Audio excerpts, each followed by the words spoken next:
नमस्कार, मैं मंजरी शुक्ला आज आप सबके सामने उपस्थित हूँ। सबसे पहले तो मैं देवेंद्र जी और जन सरोकार मंच टोंक का बहुत-बहुत आभार व्यक्त करती हूँ, जिन्होंने मुझे आपके सम्मुख प्रस्तुत होने का मौका दिया और मेरी कहानियों के साथ ही मुझे आपसे संवाद करने का अवसर प्रदान किया। वैसे तो मैं आकाशवाणी कुरुक्षेत्र में उद्घोषक के रूप में कार्यरत हूँ, पर उसके अलावा मैं कहानियाँ लिखती हूँ। कहानियाँ, कविताएँ मतलब जिसे कहते हैं संस्मरण, पर ज़्यादातर मुझे बच्चों की कहानियाँ लिखना ही पसंद है और बच्चों की अब तक करीब मैंने 350 से ज़्यादा कहानियाँ लिख ली हैं। सब साईं बाबा की कृपा है, उनका आशीर्वाद है कि आप सबको कहानियाँ पसंद आती हैं, तो ये कहानियों का जो सिलसिला है, ये निरंतर जारी है। मैं चूँकि बाल साहित्य से जुड़ी हुई हूँ, इसलिए मैं बाल साहित्य के विषय में ही आपसे आज चर्चा करूँगी। जैसे कि बहुत सारी गोष्ठियों में या सेमिनार्स में या लोगों के प्रोग्राम्स अटेंड करने का जो भी मुझे मौका मिलता है, उसमें मैं देखती हूँ कि हम लोग जो बच्चों का साहित्य है, बच्चों के साहित्य को हम लोग अलग साहित्य मानकर चलते हैं, पर ऐसा कुछ नहीं है। बच्चे आजकल के बहुत समझदार हो चुके हैं और वो जो भी अच्छी कहानियाँ हैं, जो भी अच्छे विचार हैं, जो अच्छी पुस्तकें हैं, जो अच्छे लेखक हैं, उनको बिल्कुल पढ़ते हैं और उनको पढ़कर लिखना सीखते हैं।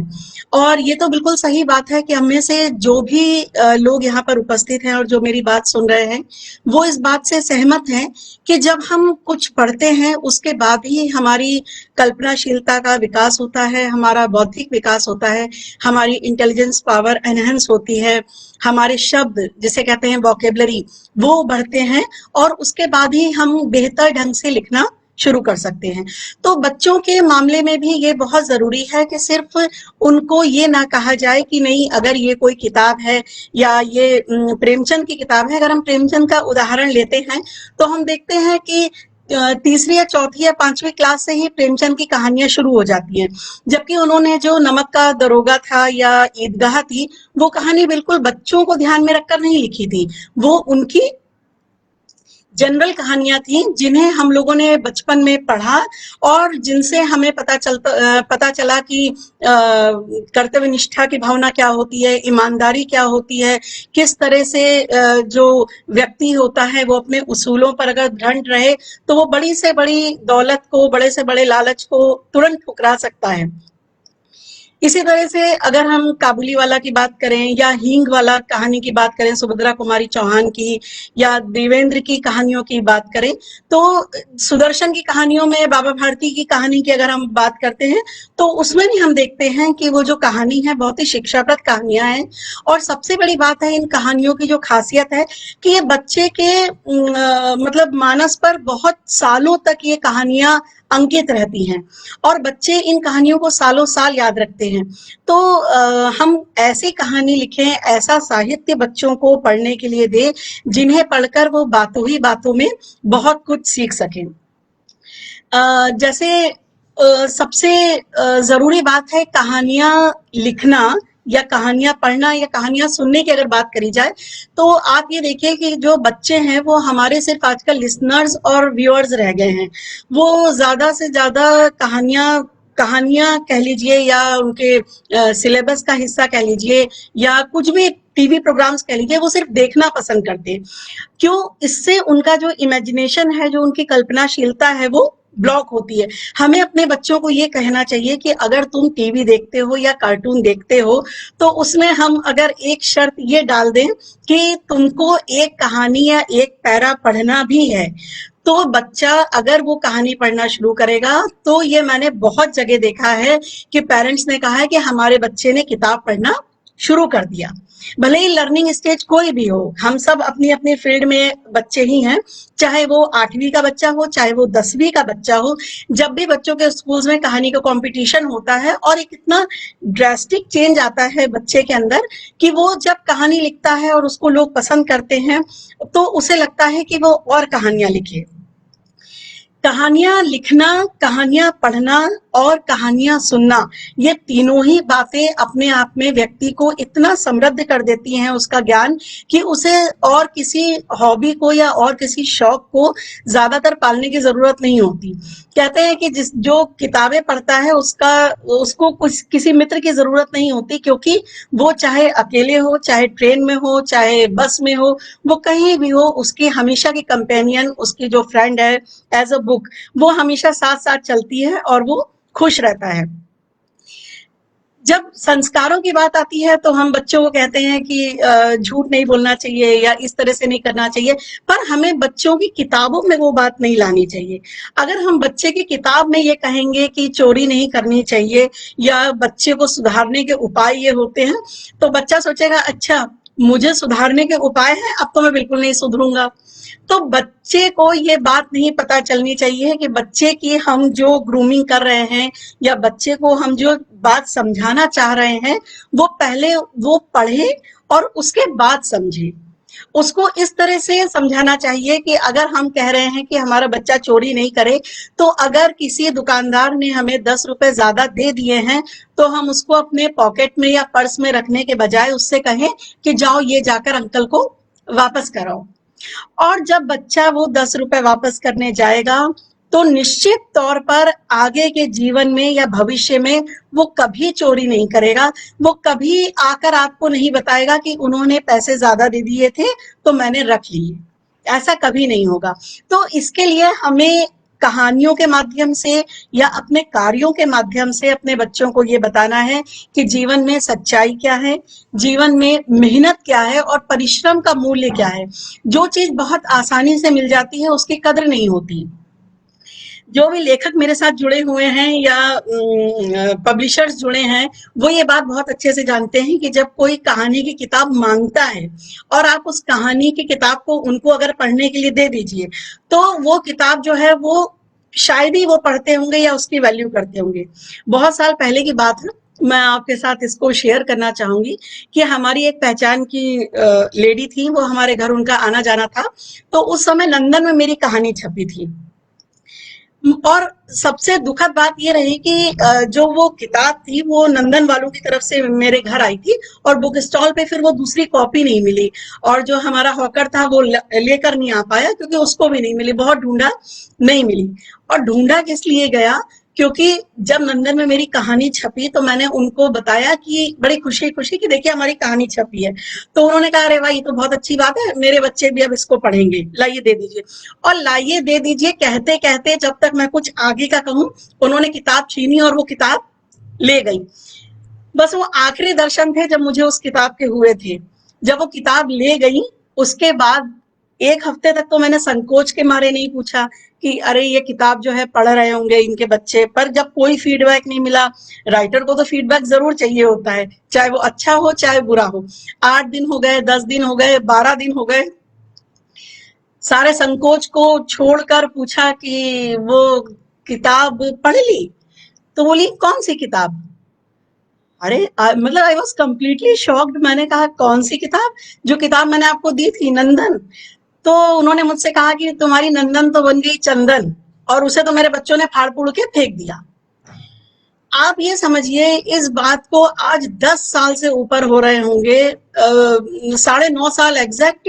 और मुझे उनका ना तो ये वाक्य भूलता है और ना मैं उस दिन से मैंने कसम खा ली कि मैं अपनी किताब किसी भी ऐसे व्यक्ति को पढ़ने को नहीं दूंगी जिसे किताबों की कद्र नहीं हो। मतलब उसके बाद मैं बच्चों को भी जब किताब देती हूँ तो मैं उनको 100 बार कहती हूँ कि ये किताब पढ़ के मुझे वापस कर देना। अच्छा, बच्चे ज्यादा सिंसियर होते हैं, बच्चे किताब पढ़ते हैं, कहानी पढ़ते हैं, उसके बाद वो कहानी पे फीडबैक देते हैं और कहानी की किताब जो है वो अपने फ्रेंड्स को बताते हैं और आपको किताब लौटा देते हैं। पर कई लोग जब आपकी किताब की, आपकी मेहनत की इज्जत नहीं करते हैं, इज्जत तो बड़ा दुख लगता है। वो एक्चुअली नंदन के साथ बहुत सारे सेंटिमेंट्स जुड़े हुए थे, क्योंकि वो कहानी मेरी तीसरी या चौथी कहानी थी, और जिसे मतलब मैंने बहुत संभाल कर रखा हुआ था उसको। और इस तरह से कई बार हो जाती है घटनाएं, कोई बात नहीं, हर घटना एक अच्छा ही सबक देती है। और इस तरह से कहिए मैंने उनको 4-5 नंदन नहीं दे दी, वरना वो सारी की सारी चली जाती। तो बच्चों को मैं जैसे अभी आपको बता रही थी कि उन्हें हम बता सकते हैं बातों बातों में कि झूठ नहीं बोलना चाहिए, या इस तरह से किसी का सामान हो तो उसे बहुत सावधानी से वापस कर देना चाहिए। इसी पर मैंने एक झूठ बोलने पे मुझे याद आया, मैंने एक कहानी लिखी थी, डांसिंग हैड। ये कहानी मेरी द हिंदू में पब्लिश हुई थी, जो यंग वर्ल्ड करके सप्लीमेंट आता है द हिंदू का। उस कहानी को मैं हिंदी में आपको बता रही हूँ। वो कहानी भी बड़े मजेदार टाइप की है, वो इसी उस पर है, उसका जो कहना चाहिए बैकग्राउंड झूठ बोलने वाला। एक बार क्या होता है कि सोनू नाम का एक लड़का होता है, वो उसके पास एक बहुत सुंदर सी हैट होती है, और जब वो हैट लेकर आता है अपने दोस्त को दिखाने के लिए, तो उसका दोस्त कहता है कि अरे वाह, उसके दोस्त का नाम होता है रोमी। तो रोमी कहता है कि ये तो बड़ी सुंदर हैट है, तुम कहाँ से लेकर आए? तो सोनू ने हैट को देखा और कहा कि ऐसा है कि मुझे कोई तरीका बता दो, मैं इस हैट को फेंकना चाहता हूँ। तो रोमी ने कहा तुम पागल हो गए हो, इतनी सुंदर टोपी है, कितने सुंदर इसमें डॉट है ब्लैक और व्हाइट, और इसमें देखो कितने सुंदर सुंदर पंख लगे हुए हैं, ऐसी टोपी को भला कौन फेंकना चाहेगा, इसको तुम संभाल के रखो। तो इस पर सोनू ने कहा कि नहीं नहीं, तुमको पता नहीं है, इस टोपी ने मेरा जीना बिल्कुल मुश्किल कर रखा है। जब से ये टोपी मेरे पास आई है मैं परेशान हो चुका हूँ, और मेरे पैर दुखने लगे हैं। तो ये सुनकर रूमी बहुत जोरों से हंसा, और उसने कहा पैर क्यों दुखने लगे हैं, तुम्हारा सिर दुखना चाहिए, इतनी भारी टोपी अगर तुम पहनोगे तो रोमी ने कहा नहीं नहीं, तो सोनू ने कहा नहीं, ये टोपी बहुत अजीबोगरीब है, ये मुझे सुबह आज एक अंकल ने दी, और उन्होंने मुझे कहा गुस्सा होते हुए कि जब भी मैं इस टोपी को पहनूंगा या नहीं भी पहनूंगा, और मैं अगर कोई झूठ बोलूंगा, तो ये टोपी मेरे सिर पर बैठ जाएगी और मैं नाचने लगूंगा। तो आधा दिन तो मेरा नाचते नाचते बर्बाद हो चुका है, और मैं कोई काम नहीं कर पाया। ये कहते हुए सोनू बेचारा अपने पैर दबाने लगा।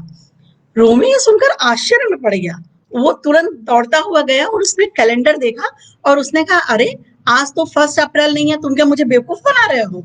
तुम पक्का मुझे अप्रैल फूल बना रहे हो एडवांस में। तो सोनू बोला अरे नहीं, मैं सच कह रहा हूँ, आज सुबह क्या हुआ, मुझे घर के सामने एक अंकल दिखे, उनकी बड़ी सी दाढ़ी थी और वो थोड़े जादूगर टाइप के लग रहे थे। उन्होंने मुझसे जू का रास्ता पूछा, और मैंने उन्हें म्यूजियम का रास्ता बता दिया। और जब मैंने उनको म्यूजियम का रास्ता बता दिया, तो वो बहुत ज्यादा खुश हो गए, और उन्होंने मुझे कहा अरे वाह, तुम बहुत अच्छे लड़के हो, ये वो। और मैं बड़ा हंस रहा था।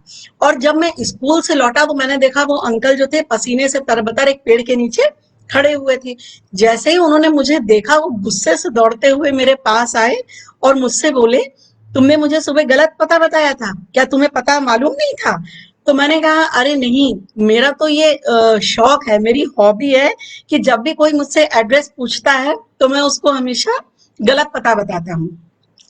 ये सुनकर जो अंकल थे वो गुस्से में बिल्कुल आग बबूला हो गए। उन्होंने कहा अच्छा ठहरो, मैं तुमको ऐसा सबक सिखाऊंगा कि तुम हमेशा याद रखोगे। और ये कहते हुए अंकल ने मुझे ये टोपी दे दी।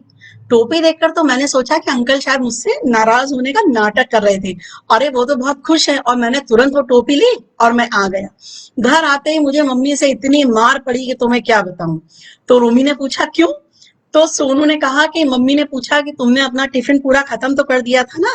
तो मैंने कहा हाँ हाँ, मैंने पूरा खा लिया था, जबकि मैंने रोज की तरह जो टिफिन है वो अपना फेंक दिया था। मुझसे खाई नहीं गई थी वो भिंडी की सब्जी और रोटी। ये सुनकर रूमी ने कहा फिर क्या हुआ?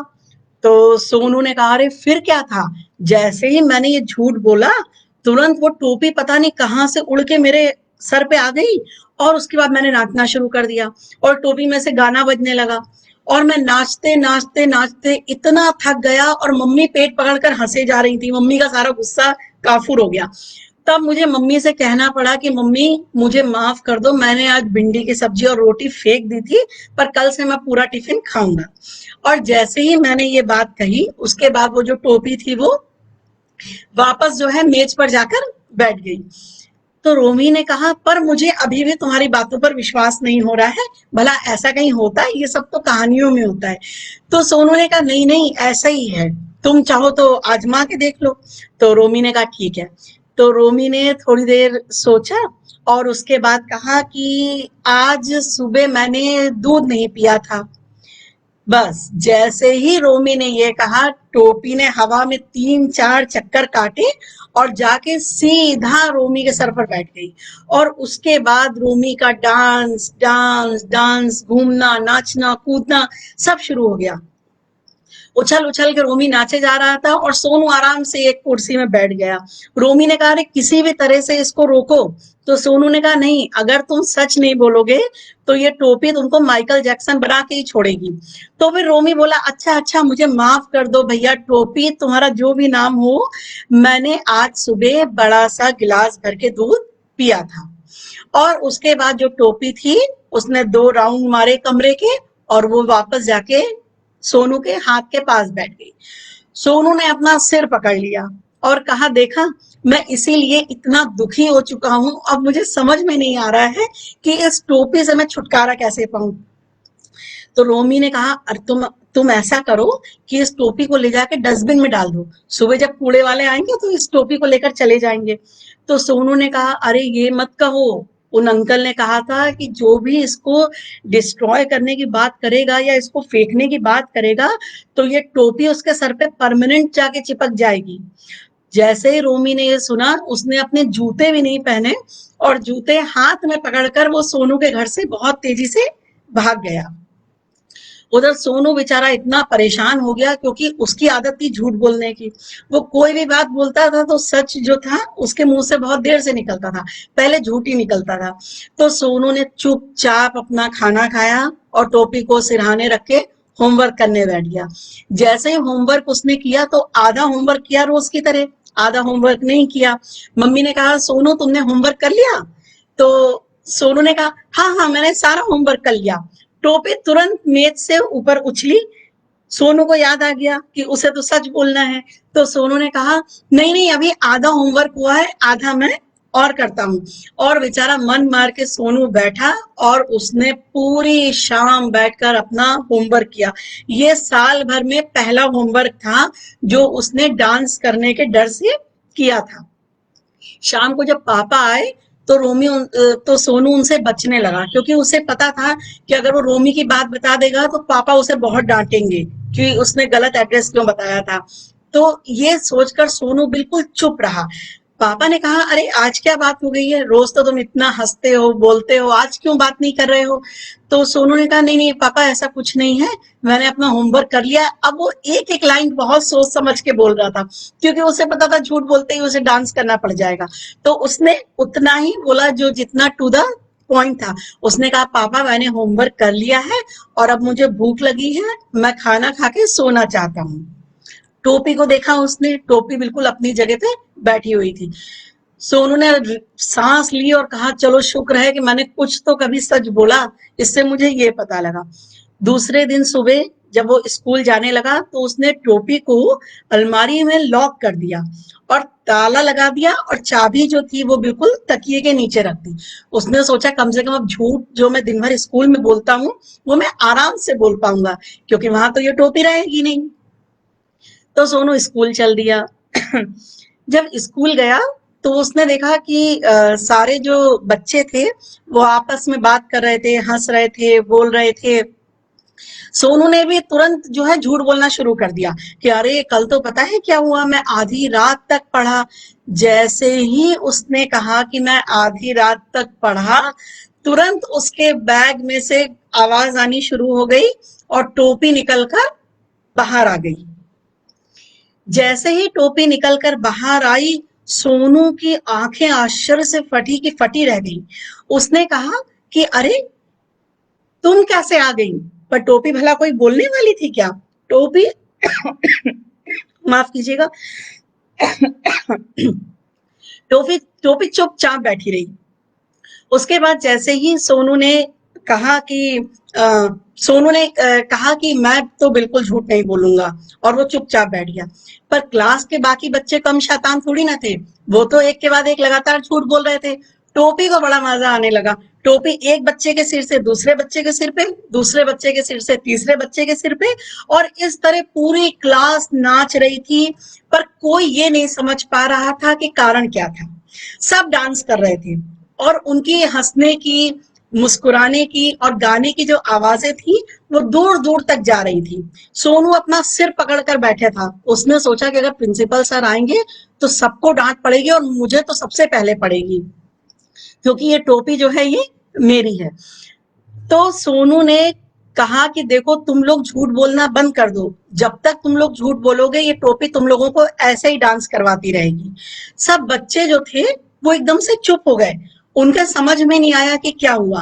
तब तक प्रिंसिपल सर आए दौड़ते हुए, और प्रिंसिपल सर जैसे ही कमरे के पास आए उन्होंने चिल्लाना शुरू किया, जैसे कि हमारे टीचर्स चिल्लाते हैं। उन्होंने कहा, क्या तुमने ये बिल्कुल भिंडी बाजार बना के रखा है? इतना शोर करके रखा है कि जो आवाजें हैं वो गेट के बाहर तक जा रही हैं।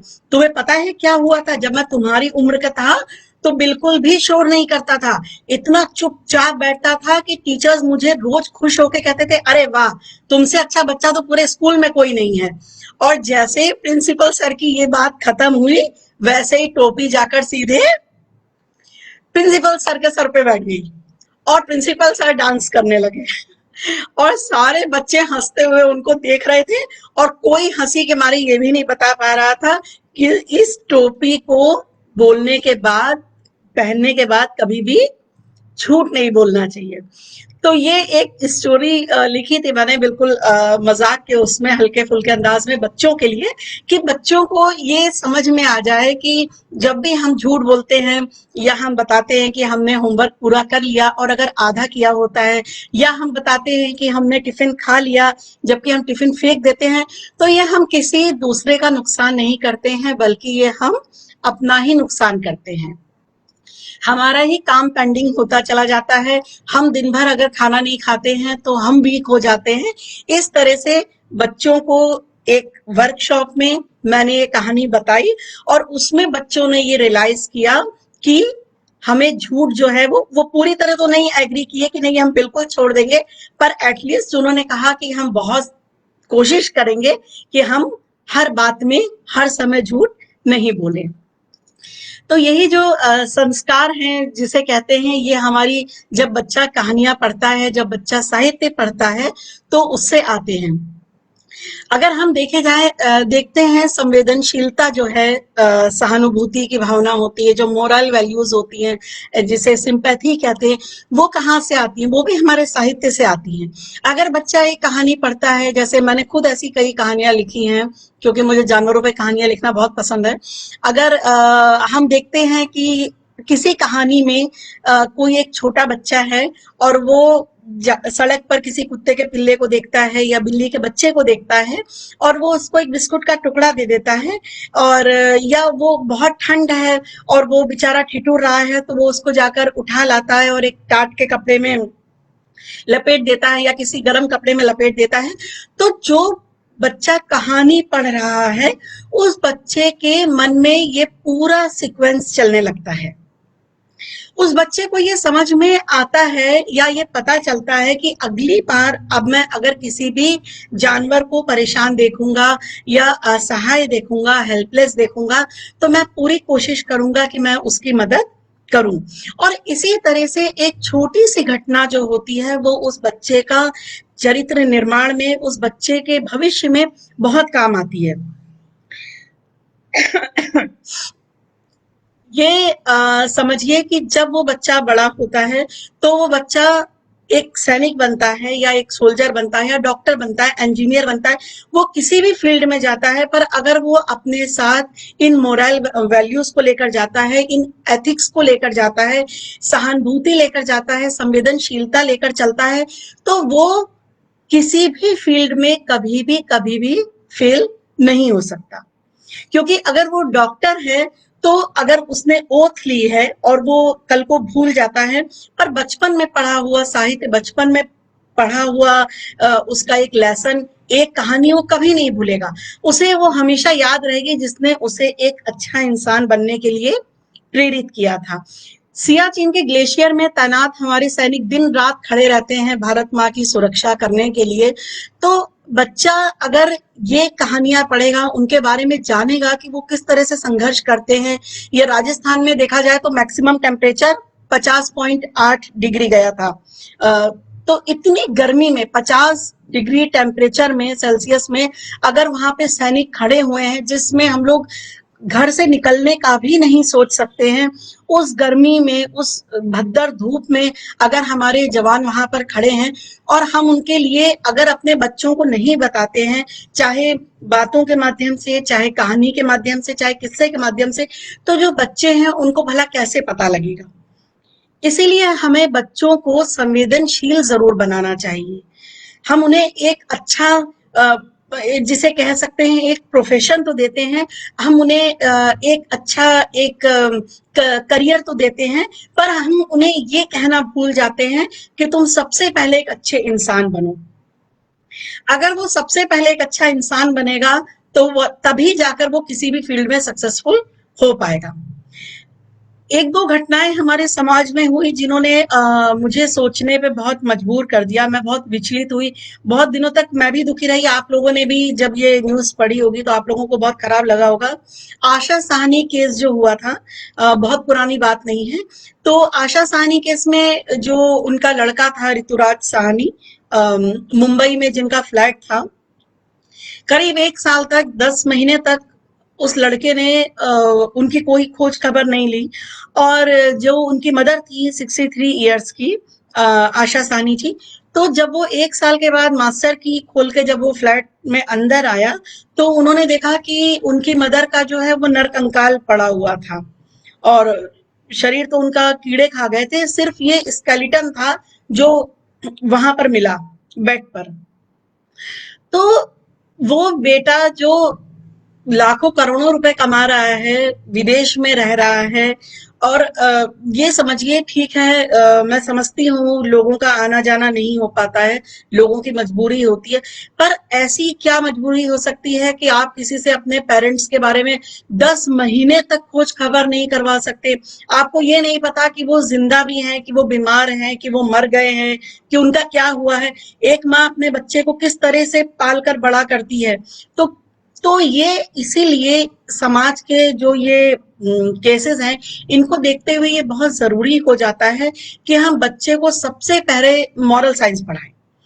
मुझे तो ये लगता है कि जो मॉरल साइंस है वो बहुत छोटे बच्चों को नहीं पढ़ानी चाहिए, बल्कि उनका रिपीटेशन वापस हो जाना चाहिए 6, 7, 8 क्लास से, ताकि वो कहानियां बच्चे को याद रहें, वो भूले नहीं कि हमने बचपन में सीखा था कि ट्रैफिक में जब रेड लाइट होती है तो हमें ट्रैफिक नहीं क्रॉस करना चाहिए या हरी लाइट पे जाना चाहिए, क्योंकि बच्चे तो इस चीज का पालन करते हैं। मैंने बहुत बार बच्चों को देखा भी है, बच्चे अपने पेरेंट्स को टोक देते हैं कि अभी लाइट पापा हुई नहीं है, पापा कहते हैं अरे कोई बात नहीं, जाने दो। 30 सेकंड, 20 सेकंड, 50 सेकंड, जहां पे पुलिस है वहां तो मजबूरी है, खड़े रहना पड़ेगा वरना फाइन हो जाएगा।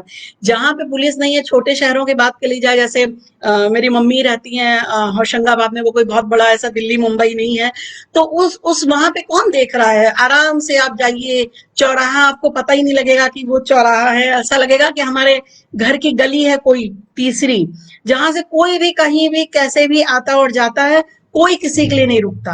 अरे मतलब हद तब हो जाती है जब एम्बुलेंस के लिए भी नहीं रुकते। अरे उसको तो जाने दो, उसकी तो सबसे पहले जिसे कहना चाहिए प्राथमिकता है, उसके अंदर कोई पेशेंट हो सकता है, कोई क्रिटिकल स्थिति किसी की हो सकती है, पर नहीं, उससे भी आगे जाना होता है, उस एम्बुलेंस से भी ज्यादा जल्दी हमें है, क्योंकि हमें पता नहीं ऐसा घर पहुंच के क्या काम करना है, या ऐसे कौन सा काम हमारा मिस हो जाएगा। ऐसे ही दूसरा केस देख सकते हैं जो रेमंड का हुआ था, श्री विजयपत सिंघानिया, जो 79 ईयर्स ओल्ड, मतलब बुजुर्ग, इतने बुजुर्ग व्यक्ति को अपने ही घर के लिए, अपने ही पैसों के लिए कोर्ट का दरवाजा खटखटाना पड़ा। 2000 करोड़ से ज्यादा संपत्ति के बाद भी वो इतने लाचार और मजबूर हो गए कि सड़क और न्यूज चैनल तक जो था, उनकी सारा उनके इंटरव्यूज आए, उन्होंने अपनी मजबूरी बताई, उन्होंने सीधे सीधे साफ शब्दों में जो भी कहा अपने घर के लिए। तो इतना मतलब आदमी मजबूर हो जाए कि वो बाहर आए जस्टिस लेने के लिए, और किससे, अपने ही बच्चों से लेने के लिए अगर ये बाहर कोर्ट जाना पड़े तो ये कितने दुख की बात होती है, माँ बाप के लिए, पेरेंट्स के लिए तो कितने दुख की बात होती है। तो सबसे पहले अगर हम बच्चे को ये बताएं कि ठीक है तुम्हारा विदेश जाना बहुत जरूरी है। अब छोटे छोटे बच्चों से आप आज की डेट में पूछ लीजिए कि तुम्हारा एम्बिशन क्या है, क्या कोई बच्चा कहता है कि नहीं मुझे देश की सेवा करनी है या मुझे सोसाइटी की सेवा करनी है? हर तीसरे बच्चे, चौथे बच्चे का जवाब होता है कि मुझे तो विदेश जाना है, मुझे तो अमेरिका जाना है, मुझे तो डॉलर्स कमाने हैं, मुझे तो कार लेनी है, मुझे तो ये लेना है, मुझे तो बोले। कैसे आता है ये? क्योंकि ये घर से सिखाया जाता है। अगर घर से ये बात सिखाई जाए कि भैया सबसे पहले तुम्हें उन पेरेंट्स की देखभाल करनी है जो बेचारे वृद्ध हो जाएंगे एक समय में। अच्छा, ये आप सबने देखा होगा, एक व्हाट्सएप का मैसेज आया था, बड़ा प्यारा सा मैसेज था वो, कि पंचकुला के वो थे अंकल, और जब ये लॉकडाउन का पीरियड चल रहा था, कंप्लीट लॉकडाउन, तो उसमें दिखाया था कि वो पुलिस जाकर पूछती है गेट से उनका नाम वगैरह, तो वो निकलते हुए आते हैं और वो कहते हैं हाँ वो मैं ही हूँ। नाम मुझे नहीं पता उनका क्या था। और तो फिर वो पुलिस वाले जो हैं वो हैप्पी बर्थडे कहते हुए केक काटते हैं, और उनके दरवाजे पे ही केक काटा जाता है। वो पुलिस वाले वगैरह सब मास्क पहने होते, and he started crying bitterly. मतलब वो जो अंकल थे वो इतना ज्यादा रोने लगे थे, फूट फूट के रोने लगे थे। वो उस पूरे इतने बड़े, जो जिसे कहना चाहिए कि घर में, हवेली टाइप के घर में बिल्कुल अकेले रह रहे थे। तो ऐसे बहुत से किस्से हैं, ऐसी बहुत सी सर्विसेज शुरू हो चुकी हैं कि जहाँ पे ओल्ड एज के मतलब लोग रहते हैं, जहाँ पे पेरेंट्स रहते हैं, उन लोगों के लिए सर्विस रहती है, उनका सामान लाना, उनके साथ टाइम स्पेंड करना, उनकी देखभाल करना। तो ये देखा जाए तो बहुत दुख की बात है, क्योंकि हम सब लोग भी उसी फेज से गुजर रहे हैं और उस फेज में जाएंगे एक टाइम पे, क्योंकि एज तो सबकी ही बढ़ती है। तो वो जो अकेलापन होता है उसके बाद में, चाहे आपके पास में हजारों लाखों रुपए की दौलत क्यों ना रखी हो घर के अंदर, पर जो अकेलापन होता है, जो कमी होती है परिवार वालों की, वो किसी भी तरह से पूरी नहीं हो पाती है।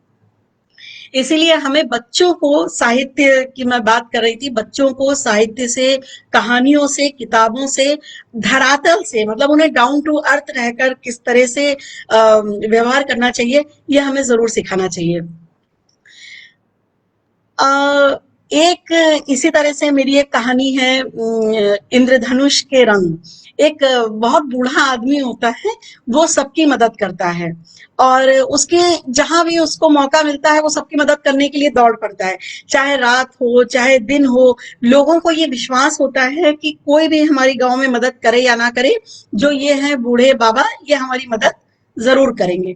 और इसीलिए सब उनको धीरे धीरे ग्रेजुअली टेकन फॉर ग्रांटेड भी लेने लगते हैं, क्योंकि लोगों को लगता है कि अरे ये तो है ही है, ये तो हमारी मदद करेंगे। पर वो इतने अच्छे होते हैं जो बूढ़े बाबा होते हैं, कि उन्हें ये लगता है कि मैं किसी का दिल ना दुखाऊं, किसी को तकलीफ ना दूं, इसीलिए वो सबकी मदद करते चलते हैं। एक बार गांव में क्या होता है, सूखा पड़ जाता है और पानी की कमी होने लगती है। तो जो बूढ़े बाबा होते हैं, इनको सबसे ज्यादा दिक्कत होती है, क्योंकि इनके घर में तो कोई और होता ही नहीं है जो उनके लिए पानी ला सके। और बेचारे ये थोड़ा सा जो चलते थे तो हाफ जाते थे, ये कुएं तक भी नहीं पहुंच पाते थे। तो इन्होंने अगल बगल के लोगों से कहना शुरू किया कि भाई ऐसा है कि मैं तो बहुत परेशान रहने लगा हूं और मैं सारा सारा दिन प्यासा पड़ा रहता हूं, तो तुम लोग मेरे लिए पानी ला दिया करो। एक दो दिन, तीन दिन तो कोई एक टाइम लाकर दिया किसी ने, फिर लोगों ने इनकी बात सुननी बंद कर दी। फिर एक दिन ये बेचारे चलते चलते लड़खड़ा कर गिर पड़े प्यास से, और इतना परेशान हो गए कि इनको मतलब रोना आ गया। इन्होंने सोचा कि मैंने पूरी जिंदगी इस गांव की मदद करी, यहाँ के लोगों की मदद करी, और उसके बाद भी इन लोगों ने आज मुझे एक गिलास पानी तक नहीं दिया। इससे तो बेहतर है कि मैं ये जो है गांव छोड़ देता हूँ। और उन्होंने बहुत दुखी होते हुए वो गांव छोड़ा। जो वो गांव छोड़ रहे थे तो उन्हें ऐसा लग रहा था कि जैसे वो अपना परिवार छोड़ के जा रहे हों। रोते बिलखते उन लोगों के लिए भी उनके दिल में इतना दुख था, जिन लोगों ने उनको अपमानित किया था, जिन लोगों ने उन्हें पानी नहीं दिया था। उसके बाद भी वो उन सब लोगों के लिए भी दुखी थे, क्योंकि बेसिकली जो थे दिल के, हृदय के ये बहुत सज्जन व्यक्ति थे, बहुत अच्छे थे। जब ये गांव के बाहर चले गए, चलते चलते चलते ये एक जगह पे पहुंचे, वहां पे इनको बहुत अच्छा लगा।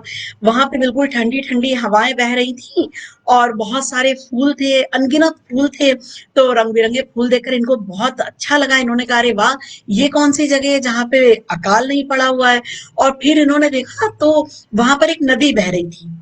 ये तुरंत वहां पे तेज कदमों से गए और इन्होंने वहां पर जी भर के पानी पिया। पानी पीते के साथ इनके अंदर जो है वो स्फूर्ति आने लगी, बहुत ऊर्जा आने लगी। जब बहुत एनर्जी आ गई तो पानी में इन्होंने अपनी प्रतिबिंब देखा, जब अपनी शैडो देखी तो इन्होंने देखा कि ये तो बिल्कुल यंग हो चुके हैं, बिल्कुल जवान हो चुके हैं। तभी इन्हें किसी के हंसने की आवाज आई। तो बूढ़े बाबा ने पलट के देखा, पर अब वो बूढ़े नहीं रह चुके थे, अब तो वो बिल्कुल जवान हो चुके थे। तो पीछे बादलों का एक झुंड बैठा हुआ था और बादलों का झुंड हंसते हुए बोला कि अरे हम आपको यहाँ तक खींच के लाए हैं, ये हमारी ही प्रेरणा थी कि आप जो है वो इस डायरेक्शन में आ रहे हैं, वरना आप तो बहुत दूर चले जाते कहीं जहाँ पे बिल्कुल पानी नहीं था। तो ये सुनकर वो बहुत खुश हो गए और उन्होंने कहा कि अरे तुम लोगों ने मेरी इतनी मदद करी। तो बादल बोले, उसमें से एक बादल बोला, अरे हमें तो आपकी मदद करनी ही थी। हमने हमेशा देखा है कि आपने गांव वालों की कितनी मदद करी, कभी किसी को दुखी नहीं किया, किसी को निराश नहीं किया, और इस वजह से हम जानते हैं कि आप इतने अच्छे हो, इसलिए हमने आपके साथ ये अच्छाई करी। तो बूढ़े बाबा बोले कि अच्छा, तो अब मैं क्या वापस अपने गांव जाऊं? अब तो मेरी उम्र क्या 20-21 साल की है, मैंने पानी में देखा था तब मैं ऐसा ही लगता था। तो बादल बोले हाँ हाँ, अब आप बिल्कुल जवान हो चुके हैं, पूरे इतने सुंदर लग रहे हैं, अब आप अपने गांव जाओ और जो गांव वाले हैं उनकी बिल्कुल चिंता मत करो, उन लोगों के कारण ही तो आपको गांव छोड़ने पे मजबूर होना पड़ा था। तो ये सुनकर वो बूढ़े बाबा थे, वो अब बिल्कुल चले गए अपने गांव, पर गांव में उनको कोई पहचान ही नहीं, क्योंकि वो तो 20-21 साल के बिल्कुल नवयुवक बन चुके थे। तो वहां पे पर जाकर उन्होंने देखा कि उनके जो अड़ोसी थे, जो पड़ोसी थे, जो लोग थे, वो बेचारे कराह रहे थे। आधे लोग नरकंकाल हो गए थे, आधे ऐसे ही गिरे पड़े हुए थे, क्योंकि वहां पर पानी नहीं था और पानी के कारण, पानी नहीं होने के कारण कुएं भी सूख गए थे। ये देखकर उनको बहुत दुख हुआ और उन्होंने जोर जोर से रोना शुरू कर दिया। और बिल्कुल वहां पे वहां जो जो लोग बैठे हुए थे उनके बगल में ही बैठ गए और वहां पे जब जमीन पर बैठे तो उन्होंने चीख चीख कर कहना शुरू कर दिया, अरे मैं कितना स्वार्थी था, मुझे गांव छोड़ के नहीं जाना चाहिए था। मतलब उसमें भी उन्होंने खुद को ही दोष दिया। तभी उन्हें बादल की बात याद आई कि बादलों के झुंड में से एक बादल ने उनसे कहा था कि तुम जब भी हमको बुलाओगे, हमको याद करोगे, हम तुम्हारे पास आ जाएंगे।